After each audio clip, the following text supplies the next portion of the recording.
Welcome back to the news at 10.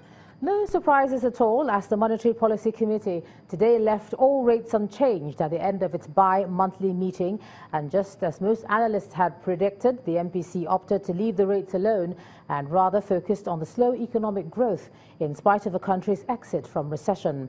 The Central Bank Governor, Godwin Emefiele, however, calls for the implementation of policies that will trigger growth as well as generate jobs in the economy. 2 months after the Monetary Policy Committee retained basic interest rate at 14%, it has also left same unchanged owing to the need to encourage liquidity in the system. Just before the announcement of the decision of the Monetary Policy Committee, however, some observations on the gradual recovery of the nation from recession was assessed before suggestions on how to make the economy recover fast were made.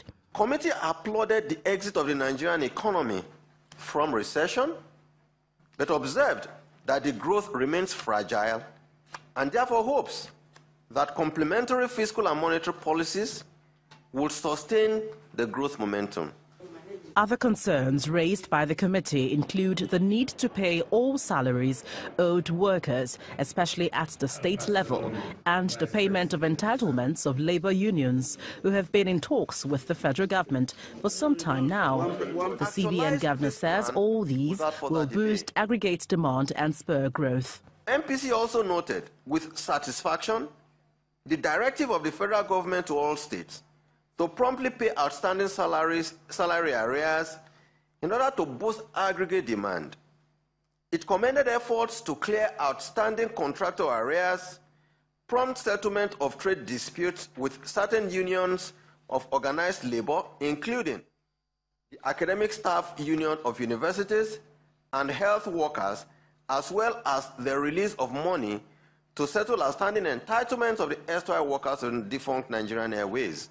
And then it was time for questions. CBN is overfunding the federal government beyond the threshold as approved. Mr. Emefiele refutes claims of funding the federal government beyond the normal threshold. That the Central Bank of Nigeria has not overfunded the federal government. The federal government on its own decided that all its funds that are in banks, both local and foreign currency, should be moved to the Central Bank of Nigeria into the Treasury Single Account, the TSC, like we all know. In all, the Monetary Policy Committee promised to ensure both fiscal and monetary stability in the economy for sustained growth in the days ahead.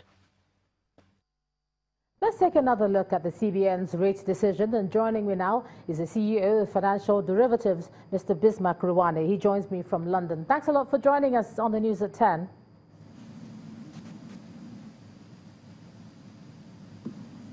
Well, this is the 7th consecutive time the CBN have left their rate unchanged. Yes, Ijoma. Thanks. This is the 7th time I was trying to say that this rate has been left unchanged. Okay. We have heard why. But what's the method? What we have today is 7 wise men who met. Yes, Ijoma, what has happened is that the 7 wise men at the committee met for the 7th. Yes, I can hear you. They met for the 7th time in 14 months without any change. And so they decided to wait instead of reflate. That is what they decided to do. Based on the understanding, can you hear me? Based on the understanding that growth is fragile and some uncertainty in the global and regional markets. Essentially, what has happened is that the exchange rate gains have been vulnerable and inflation is not yet in the comfort zone. Now, already analysts have said that this is good news for some, not so good news for banks who are still struggling. How can we find this balance if this is going to remain this way? Well, I think first and foremost, if you wait instead of reflate, then you have to decide that you are going to be reactive rather than proactive. So, but the central bank ideologically decided to say it's better to be safe than to be sorry. There was more caution than audacity, and there was wisdom above courage. But quite frankly, the good news is that oil is at $59 a barrel. Production is at 1.8 million barrels a day. And there's been $7 billion of inflows into the economy, and money supply is contracting. However, unemployment will remain high. The growth is still fragile, and it needs to be stimulated. And the banks are going to continue struggling. So basically, in the end, you're going to see that there will be naira tightness, there will be no credit, and the stock market may actually decline. So quite frankly, we are kicking the can down the road, and we have to wait for another month or two before we can see any joy. Well, for the average person on the street who's thinking, look, unemployment is still high, what do these figures mean for them? Is this something they should look at and be optimistic, or is it something that, you know, they look at and feel blasé? I don't know. There are two ways to look at it. One is that it could have been worse if we didn't have these policies. But it would actually be better if only the 7 wise men and the Monetary Policy Committee decided and had the courage to actually reflate and stimulate this economy, because we waited for 14 months and we're just waiting so that when the signals are clear, then we begin to reflate. While in fact, it is your reflation and your stimulus that you will use to create the momentum that is required. So in other words, it's going to take much longer before we can get out of this anemic growth trajectory. But we must remember that we're in a very bad situation before. And these policies have actually taken us out gradually. But we don't have too much time. Time is not on our side. Yeah, there's one more MPC meeting. I think it's in November. What's your forecast or your outlook? Should we wait for that as well? Or? No, I think the commitment is, Central Bank Governor did say that the Monetary Policy Committee is committed to policy flexibility, which means that it's not going to wait for another ritual to come in November. They're going to probably make some moves. In other words, they would probably allow directionally for interest rates to come down, the treasury rates, while holding the policy rate where it is. And quite frankly, working together with the banks to make sure that we don't have systemic fragility. But at the same time, they need to carry out a pro-cyclical to complement the efforts of the Finance Ministry, the Ministry of Investment, and the fiscal authorities so that we can get out of this recession faster. Because don't forget, South Africa came in later than us and are out at 2.5% growth. We are still at 0.55% growth. So we need to do much better than we're doing right now. All right, then CEO Financial Derivatives Company, Mr. Bhisma Khurana, thank you for joining us on the news at 10 tonight. The source of illegal bunkering, pipeline vandalism and product theft has massively impacted negatively on the capacity of Nigeria's oil and gas revenue base. In a bid to correct this shortfall, the Shell Petroleum Development Company has brought together host communities in Warri Delta State to find solutions to the issues affecting them. They're also appealing to host communities to embrace peace in order to attract development and growth. Oil and gas occupy an important place in the country's economy, but persistent oil theft and vandalism of oil facilities have necessitated more action by key stakeholders to put an end to the practice. One of such gatherings is the 2017 Swamp West Hub Integrated Stakeholders Forum, organized by Shell Petroleum and Development Company, SPDC, bringing together the leadership of 3 host communities to discuss ways to foster a mutually beneficial relationship. Welcoming delegates to the event, special guest and the Commissioner of Oil and Gas begins his speech by sensitizing the people on the dangers of vandalism. Our environment is depleted, and the aquatic life is gone. For whatever fish you eat from that environment is contaminated. The effect is not immediate. For officials of the SPDC, the cooperation of the people is necessary for the success of their activities in the various host communities. In community assistance, we give to the community what we feel the community needs.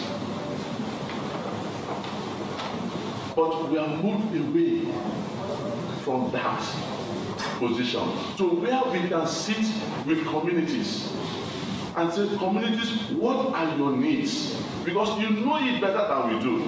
An interactive session ensues where community leaders give an assurance of sustainable peace, urging the management of SPDC to always carry the community along and prioritize its needs.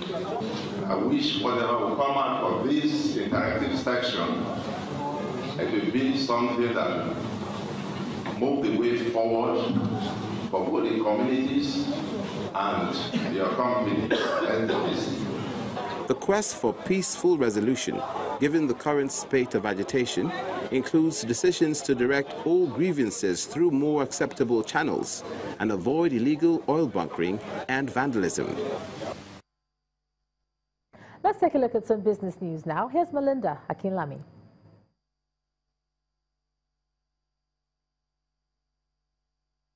You first. First Bank.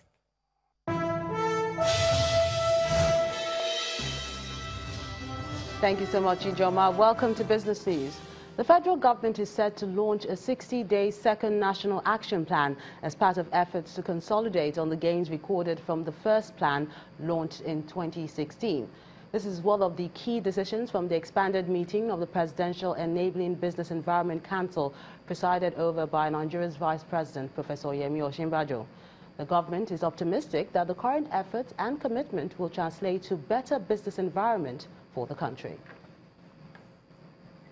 Nigeria's Ministry of Finance says the federal government has to date released a total of 336 billion naira from the 2017 budget to the federal ministries, departments and agencies to fund capital projects in the first quarter of 2017. A breakdown of the figure shows that the power, works and housing sector received the largest chunk of 90 billion naira, followed by defense and security, which got 71 billion naira, while other sectors like transport, agriculture and water resources received 175 billion naira. The Minister of Finance, Mrs. Kemi Adeosun, says the federal government will continue to focus on capital expenditure spending on priority sectors to stimulate economic activities and create more jobs. High cap stocks from the industrial and consumer goods sectors pushed the NSE's main index down by a heavier margin at the end of today's trading session. However, traders and analysts expect the market to have better numbers on Wednesday ahead of the third quarter earnings season. Chimezi Obiwago has the details. Hello and welcome to the Stock Market Report. The decision by the Monetary Policy Committee to retain all the monetary policy parameters did not come as a surprise to investors and other players in the equities market, as that was highly expected. The illiquidity in the system continued to drive investor sentiment as profit-taking took center stage in today's transactions. Losses recorded in both the industrial goods and the consumer goods sectors drove the all-share index further into the red to close at 1.15%. However, today's value and volume of transaction was higher than what was recorded on Monday. Volume closed at 500.2 million shares, valued at 3.6 billion naira in 3,120 deals, with Continental Reinsurance driving volume and value. On the price movement chart, NIMET moved the most, upwards by 4.84%. On the flip side, International Breweries is on the top. While the third quarter 2017 earnings season remains a major catalyst for the market going forward, investors will continue to digest today's decision by the MPC. And that was the Stock Market Report. I'm Chimezi Obi Iwago. Thank you so much, Chimezi. U.S. and European markets end Tuesday's session mostly positive as technology stocks stage a recovery from the worst day of sell-off in more than a month and tensions on the North Korean peninsula. Let's see the figures for Tuesday.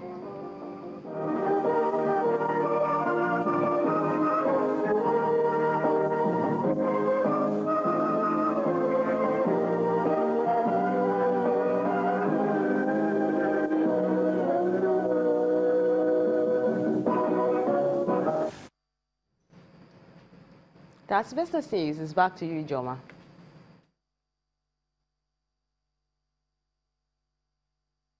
You first. First Bank. Thanks a lot, Melinda. Still ahead on the news at 10, Alex Iwobi and Unchanged will return after Super Eagles coach calls up 23 players for next month's 2018 FIFA World Cup qualifiers against Zambia. That's on sports. Please stay with us.